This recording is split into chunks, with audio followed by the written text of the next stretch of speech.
Thank you for joining us this evening. Tonight we have with us David Carpenter, the president of the Board of Education. Thank you so much for joining us this evening. My pleasure. David is going to talk to us a little bit about the school levy that's being put on the ballot in November. I believe it's issue 21. Issue 21. It's the same amount as before. The needs have not changed. We still have dramatic needs in order to keep our schools in an excellent condition. It's for $3.3 million, 5.7 mil. And so, we had it first on the ballot in 2019, which would have provided money for us for 2020, some for this year. That did not pass, and so as a result, we had a whole variety of different reductions that took place in 4 different phases, totaling about $4.8 million. Okay. And then it went back on the ballot again in the spring. And unfortunately, it did not pass again, although I think the community really recognized much more of what the need was. And it was a very, very close election. I think that the scenario of the perfect storm with the COVID-19 coming through about the same time the election took place made people a little bit uneasy. I think the community is feeling more comfortable, a little more familiar with how to deal with life in this current state. State with the pandemic. Now, why would you have not waited another couple months and maybe tried it again in 2021? I've heard that that's a possible question. So sure. What that means is if it passes in 2021, nothing is collected until 2022, which would give us essentially a loss of $3.3 million in the budget again. More items may need to be cut from the budget. It just makes it that much more of a financial crisis to wait until the spring. So because the funding is pushed off a full year from when it's passed, so it's the next fiscal year. So if it passes in November, you'll get funding in 2021. Correct. But if you waited until 2021, you wouldn't get funding until 2022? Correct. Okay. The school is on a fiscal calendar, which is from July 1st to June 30th. The levies work on a calendar year from January 1st to December 31st. So, even though we're in the fiscal year for 2021 now, because that's when it ends, the money would be beginning in January 1, the calendar year. So it's not quite aligned. So, which actually, because that's the scenario, if the levy passes, excuse me, we have the opportunity to bring some things back into the curriculum and the life of the school if it passes for the second semester, which begins in 2021. Okay. So that's a great opportunity to bring back some of the things that were lost, like some of the clubs, some of the extracurricular activities, some of the curriculum items like STEM or art or some of the world languages, those kinds of things would be opportunities for us to bring some of those back for second semester and then perhaps some more for the beginning of the school year next fall. Okay. And that's because you would get the budget in January as opposed to having to lose an additional year's essentially worth of funding. Correct.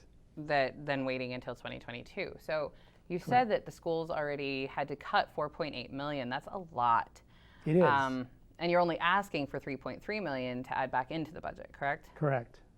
Now, I know I've heard the question before, why are the kids losing stuff? Why are the cuts taking, why aren't we doing something about the cost of staffing instead? Is that something you could address? Sure. Well, the cost of staffing essentially means the elimination of positions or the elimination of programs. And so those items have a direct impact then on student experience, classroom sizes, opportunities that they have available to them. So, the cost of staffing, if we have to cut there, then it's a direct impact to the student experience. So the staffing that gets cut, whatever program they taught Right. or were a part of or coached Right. would go because they didn't have a staff to fill that position, correct? Right. Okay. Correct. And that's what we've been experiencing so far this year. How many positions have been lost at this point? I believe it is 33. It is about 11%, 10 to 11% of the certified population in our schools, the staff in our schools. That's a very large amount to have cut. I believe the state auditor's report last year mentioned something about the possibility of needing to cut 10% staffing, and you've already cut And what, we were 11? we were already there. Wow. So that's an area where we would certainly like to be able to recover some of those spots so that we can offer those programs again. Going from a full-time just as an example, going from a full-time librarian in each school to only a half-time, so we have a librarian either morning or afternoon in each of the buildings. That's a huge cut for students who utilize the library services so forth on a regular basis. I've heard quite a few parents upset about the loss of art and STEM in the lower grade levels. Absolutely, absolutely. I had a parent who said to me, my son would rather miss lunch than miss STEM. You go, well, that really shows that was a very popular item. Yeah. It isn't required.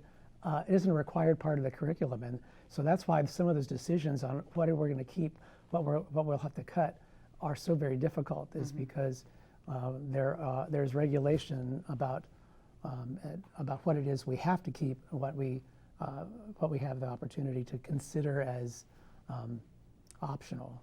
Boy, and it's hard to think of STEM as an optional, particularly in light of our current economy. Science, technology, engineering, math. STEM fields they're one of the few job career technology my tracks gosh. that are still doing fairly well Oh, despite yes. the current situation. That's right. That's right. Yeah, it's a very important field, and to start the kids young wasn't that a program that was kind of unique to the Bellbrook-Sugarcreek district? It is unusual for a school district to have STEM back at the primary areas. It was actually dramatically more popular than we really expected it to be.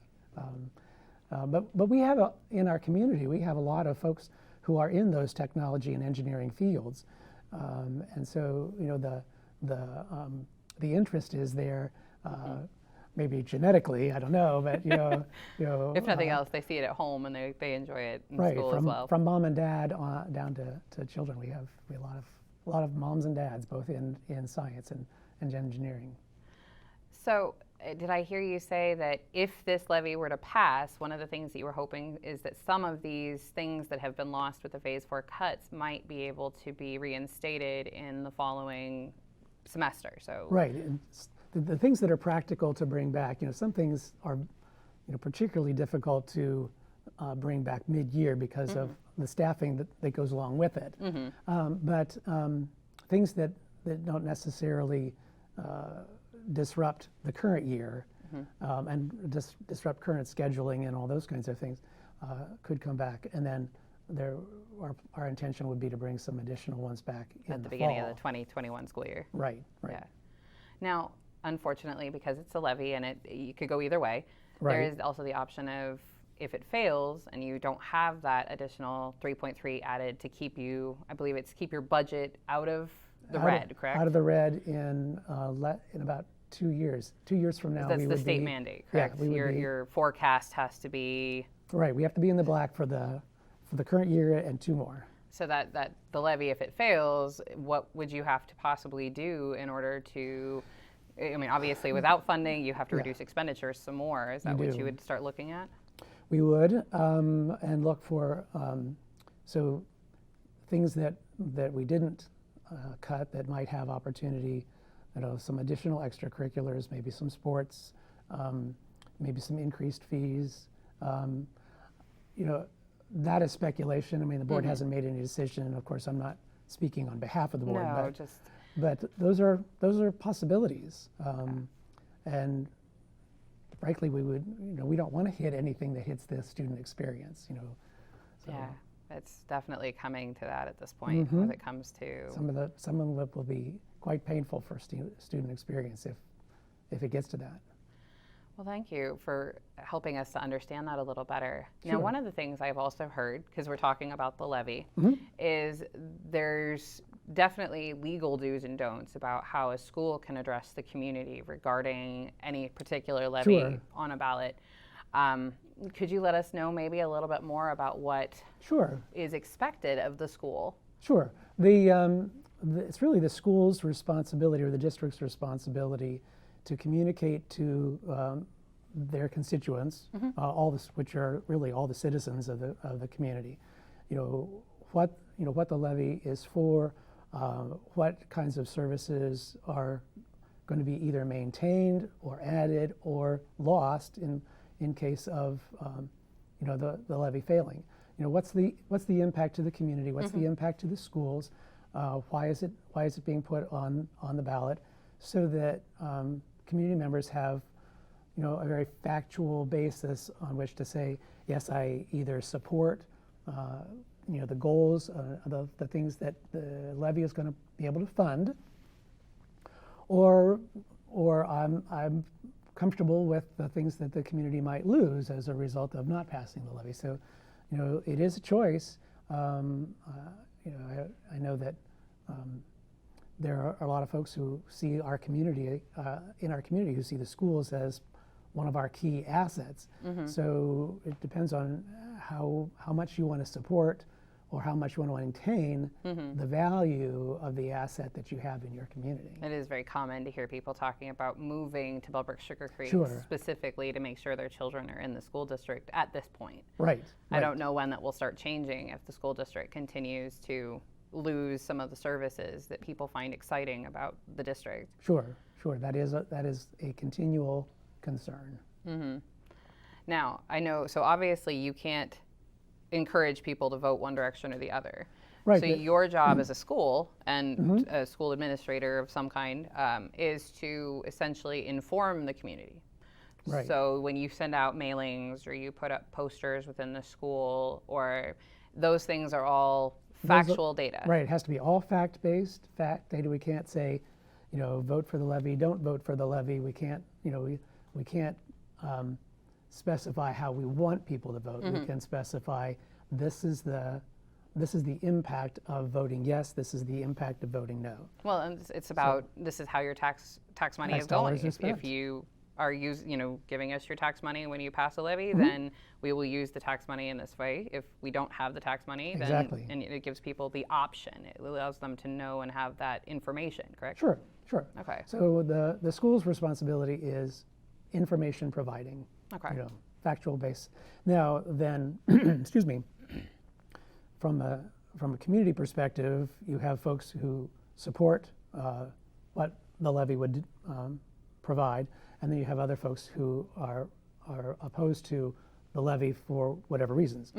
And those are the groups that are essentially charged with swaying the community or encouraging the community to either support or to not support. Yeah. And that's a community response as compared to the district's responsibility. And the staff and yourselves, the Board of Education, and can do some of these things. They can support a yes vote or a no vote. Correct. On their own personal time, correct? Right. Because that's a First Amendment right, correct? Correct. Okay.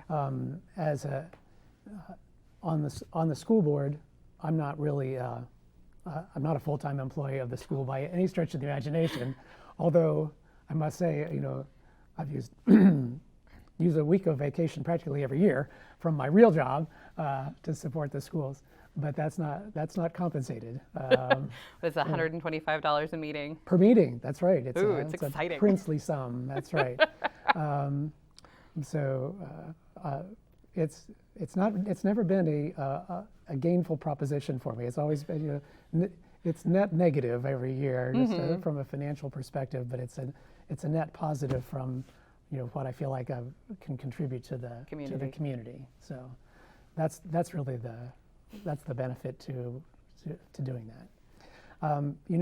When we talked about the levy early on, maybe not this time or the time before, I think about, from my own perspective, I have 2 children who went through the school district, starting from kindergarten all the way through high school. They got great educations, and when I look at the cost for their own education, even though I had a very nice house in the district, the taxes that I paid over that time didn't cover their education.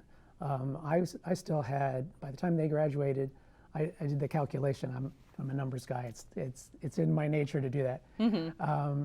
I figured I had at least 15 years that I needed to be continuing to pay for their education if I were going to break even. So there were people in the community ahead of me who provided funding so that my children could go to school, I feel, and go to a good school, and get a great education. So I feel as a citizen of the community, it's my moral obligation to make sure that I support the schools in a way that allows other people's children to have the same kind of great education that my children did. Yeah. So it's like a generational gift. Somebody paid for my education, and now it's my job and my responsibility, and hopefully something I do quite positively is be able to pass that forward to somebody else's children as well. That's right. Yeah. And then there are lots of great benefits for having a great school, because it makes the community great, and it does it makes the community more economically viable, and so forth. So it's the benefits roll all across the community when your schools are top notch. Yeah. So. And it is hard. I mean, we recognize that with the property tax system. We actually, Kim McCarthy came on and we were discussing the same thing with her, where it's the idea that the state has created a situation where the local taxing district is responsible for covering the majority. In fact, it's an even bigger percentage now with the cuts that the state's made to the budget. Right. $600 and some $1,000 for last fiscal year, and another $600 some $1,000 this fiscal year. Now there were some refunds or other money, grant money that came in from the federal government, but I believe it was a net loss of something like $300,000. Three to four, somewhere there. I'd rely on Mr. Limey to give me the particulars, but goodness, how do you deal with that at the last minute, especially when times are tight already? Yeah, it's hard to budget for all around. I mean, there's people we've also spoken with the Resource Center, and they're seeing an increase in the number of families that are struggling with the economic impact of COVID as well. So there's so many aspects to this that asking the community for a levy right now is obviously not great timing, but at the same time, the future of the community and the schools that it supports is definitely kind of hanging here. What do we want our school to look like in 2 years and 4 years? It's a decision people are going to have to make. Right. It's an investment. It's like maintaining your car. If you don't maintain your car, you find yourself in a lemon. Right, a lemon, or stuck by the side of the road and so forth. I mean, it's the same situation. You want to take good care of the things that you care about. And as a community, we need to make sure that we care about those valuable assets that our community has. And schools is just one, but you've got our parks and so forth are also a great asset for our community, being an open space community in a lot of ways. Our fire and police department have been wonderful too. So my gosh. They're all very definitely. All those areas that you want to make sure that that maintains your quality of life. And the community's quality as a whole. Right. Well, thank you so much for coming in this evening. We really appreciate having the chance to talk to you about this, and hoping that our viewers can learn a little bit more about the upcoming levy on the ballot this November 3rd, which is issue 21. Issue 21. And we hope that everybody takes the time to make sure they are educated and they understand what's going on, and they're listening to reliable sources for information. Absolutely. and make a decision based on that. We hope that you guys have a great evening, and thank you so much for joining in, and thank you so much for joining us, David. My pleasure. Thank you very much.